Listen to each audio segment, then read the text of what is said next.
Top Billin to you. One simple request. Make sure you support quality content by subscribing to this channel right there. Let's go. Top Billin. All right, folks, when you really want to know what's going on, make sure you hit up right here on this channel right here, Top Billin Sports. When you talk about run game struggles, the eye in the sky does not lie. Sometimes you got to think outside of yourself right here and really pay attention to what's going on right here. So check this out. This is 12 personnel. You got dual tight ends to the close side of the formation on the field right here. So 1, 2 tight ends right there. And look at the box you have. Look at the box count. You wouldn't normally counter this with the type of box count that you have if you weren't threatened by the pass or you didn't feel threatened by the pass. So you have 1, 2, 3, 4, 5, 6 players in the bounce. You have your close side formation line of scrimmage player Walter Grant walked out in space just so he doesn't get beat over the top himself or doesn't get beat for a pass. So he's walked out of position for a run attack right here. And you have J.R. Reed, the best tackler in the country, in my opinion, backed up at depth way back off the ball. This is doomed to fail. Now, can you stop the run with something like this? Yeah, you can, but the odds are not in your favor. You have extra blockers there. So you're essentially playing 1, 2, 3, 4, 5, 6 on 7 blockers. And, of course, the runner himself is a free man. So somebody like this, boom, right there, everybody's blocked up. J.R. Reed being walked down in the box, maybe he'd be the one to stop it for a 3 or 4 yard gain right there. So, matter of fact, there's J.R. Reed approaching right there. So, think about that. To me, it's about matchups and it's about personnel, which is another thing we'll get to right here. Real quick, I just wanted to show you this too. Georgia's doing like 2010, 2011 Alabama right here, which makes sense as Kirby Smart was the defensive coordinator over there. They're coming with these crazy mass substitutions on down and distances. This is just 2nd down and 4. And you're already bringing in a bunch of different people. Look at this. This is crazy. You have no reason to ever transfer from Georgia if you're on the defensive side of the ball for the most part, because if you aren't playing, you probably aren't that good because they are getting all kind of rotation. If you look at the people leaving right there, why would you want 13 to leave? Jonathan Ledbetter here, 52, Tyler Clark. Come on, man. Got Brenton Cox in the game right here. I believe DeQuan Hawkins-Muckle. Bringing in Julian Rochester. Come on, man. David Marshall right here. That's a lot of different bodies, man. That's a lot of talent. But, man, some of the other teams, they run what they brung, man. You keep the same cats on the field. Think about Clemson. They're not bringing Dexter Lawrence, Christian Wilkins, Cleveland Farrell, Austin Bryant, all these guys, substituting them every other down like that, too. So sometimes you may want to run what you brung, man, and keep your super frontline players out there for the most part. But I can dig this, man. I love this type of depth. All right, here we go again with another light box. This is some great strategy right here if you really think about it. They're running power, right? But they're running it out of 12 personnel. One of the inside receivers is actually Albert O, the tight end. So think about the personnel you have to put on the field when you see 12 personnel. You're going to put bigger personnel on the field, but then they're going to spread you out. So look at this. You have a 5-man box right now.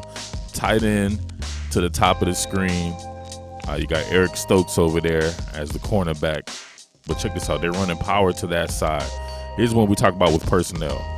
Brenton Cox. I like Brenton Cox. I think he can be a future first-round draft pick. He has the makings of looking like a first-round draft pick. But right now, he's not there. He doesn't contribute in the run game, doesn't contribute to the pass rush. He's just not there. So you're hoping the light turns on for him pretty soon.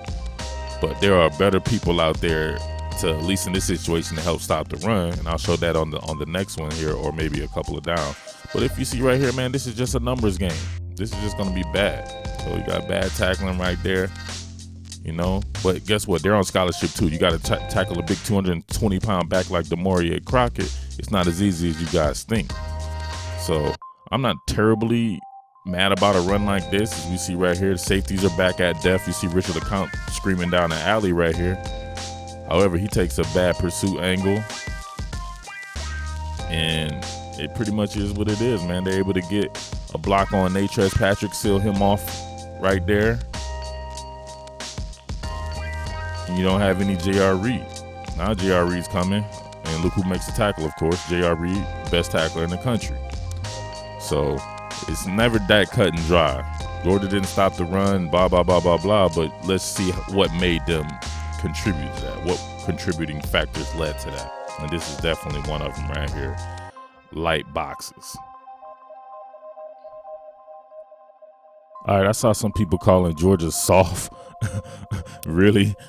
Because of this particular play right here. This is what I call a triple-double right here. You have a cross-formation block coming to get the backside pursuit. So if we see right here, Walter Grant coming in, he's sealed off. And then you just look at it right there. That's going to be tough to deal with. Got combos up to the next level. Look at your man number 75. He gets off there, gets a piece of Natrez Patrick. Usually that's going to be where it's going to be stopped at right there. But, hey, man, you see J.R. Reed just now coming over. So look where J.R. Reed was at. He had flat work. He's just now coming over. And you got a missed tackle from Jawan Taylor right there. See, Jawan Taylor is one of those guys. He's going to look good to you going sideline to sideline, but he's probably only 220 pounds, so he's not going to be the best take-on type player. He's really the size of most strong safeties in the NFL. Then you had Richard LeCount here and J.R. Reed standing him up, but, man, the cavalry came and pushed him in. Come on, man, they're on scholarship too. Let's be real here. You're not going to stop everybody every time. It's just not going to happen. So let's be real about the situation. All right, check this out. They're still running Power O out of 12 personnel, but they have Albert O split out right here to the boundary. Big Albert O right here. So that brings out, I believe, DeAndre Baker across from him. But look at the box, man. Another light box. Got Natrez and Jawan Taylor at depth.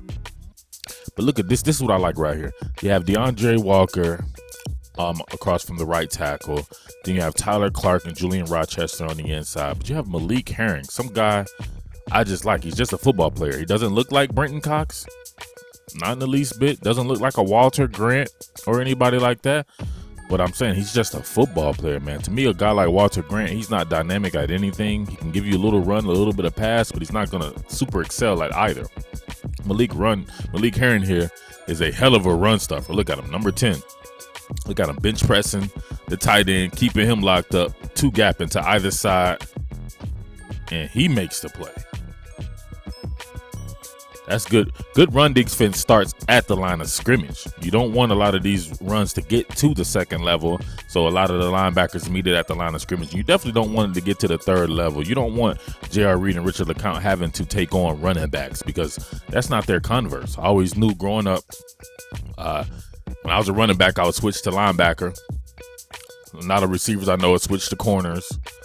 Defensive lineman, offensive lineman, that's the converse. You don't want running backs on third level players. You want them on linebackers. So this is a good job by Malik Herring right here.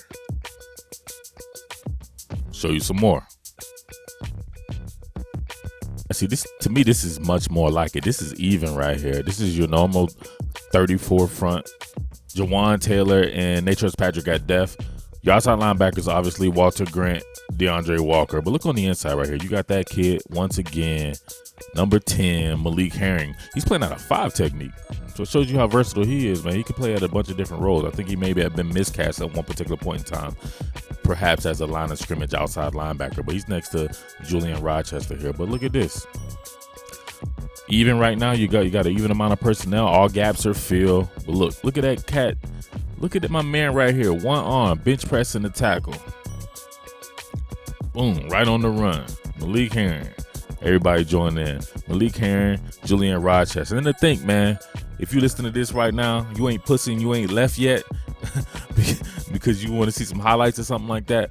This cat's running around here talking about there's not enough line of scrimmage players for 2019, man. Look at that right there. You have Julian Rochester and Malik Herring.